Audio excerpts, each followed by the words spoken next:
ছবি সুপারস্টার পুষ্পরাজ খ্যাত একে আল্লু অর্জুন কি কি সিনেমা নিয়ে আসতে যাচ্ছেন আসুন জানা যাক আমাদের এই ভিডিওতে। আল্লু অর্জুন তার 22তম সিনেমা নিয়ে আসতে যাচ্ছেন এটলি কুমারের সাথে, যিনি শাহরুখ খানের জওয়ান সিনেমার নির্দেশক হিসেবে ছিলেন। ইতিমধ্যে এই সিনেমার শুটিং শুরু হয়ে গেছে।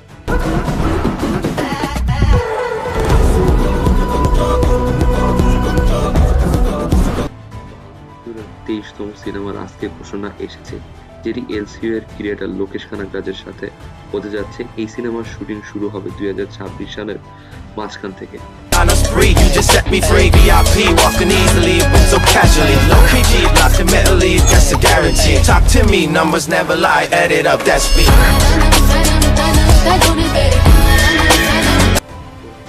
দ্বিতীয় আসতে যাচ্ছে আল্লু অর্জুনের। পুষ্পা 2 এর শেষে ছিল এই সিনেমাটি।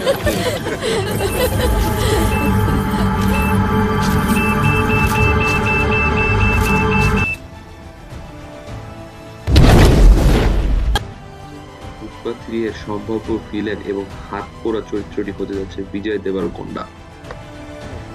বাংলার সাথে আসতে যাচ্ছে আল্লু অর্জুনের ছবি, তবে তার এখনো প্রপার কোনো ঘোষণা আসেনি।